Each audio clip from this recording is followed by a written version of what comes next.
COVID kills 6 members of Florida family in 3 weeks. For months, Lisa Wilson went door to door in Belglade, Florida, trying to convince people to get the coronavirus vaccine. Wilson, a longtime aide to Palm Beach County Commissioner Melissa McKinley, persuaded pastors to preach about the need to get shots.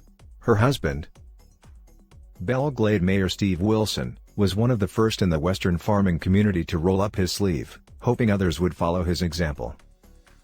But despite Wilson's insistence that the shots would save lives, some members of her own family ignored her. In the last 3 weeks, 6 of them died from complications of COVID-19. "I was in their ears almost every day.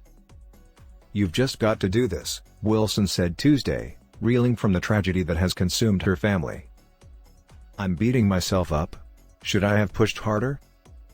First an uncle, then a grandmother, then cousins."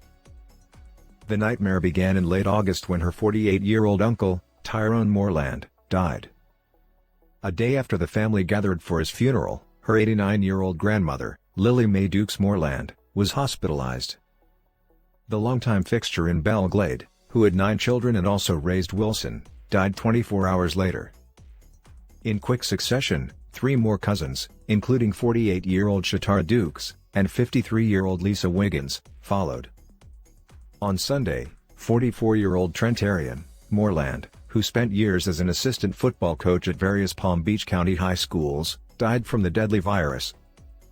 Wilson suspects her uncle and Shatara Dukes, who shared the same birthday, caught the virus at a food pantry where both worked.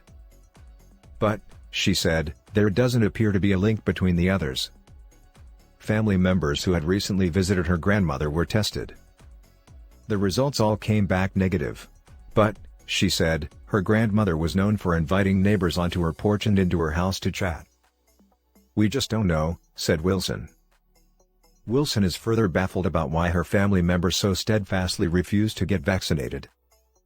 "In my grandmother's case, I think some of her children advised her not to do it," Wilson said. "They said she was too old, that it wasn't safe, that she never left the house, anyway." As if to emphasize her children's words, her grandmother's 93-year-old brother was hospitalized with COVID-19 shortly after he was vaccinated. Wilson said she suspects he was already infected with the virus when he got the shot. But, even though her brother survived, her grandmother took it as a bad omen. "I think that secured it," she said.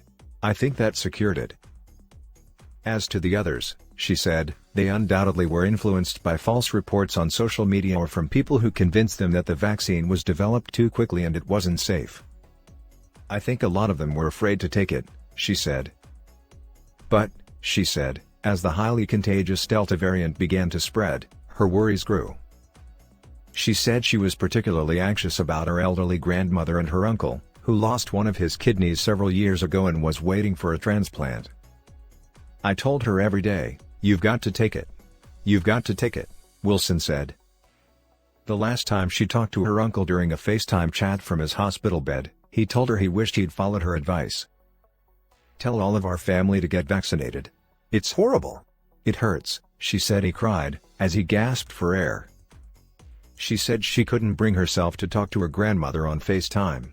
When she took her grandmother to the hospital, doctors said her prognosis was grim. "I didn't want to see her with tubes running everywhere and watch her struggling to breathe," Wilson said. "I didn't want to see her with tubes running everywhere and watch her struggling to breathe,"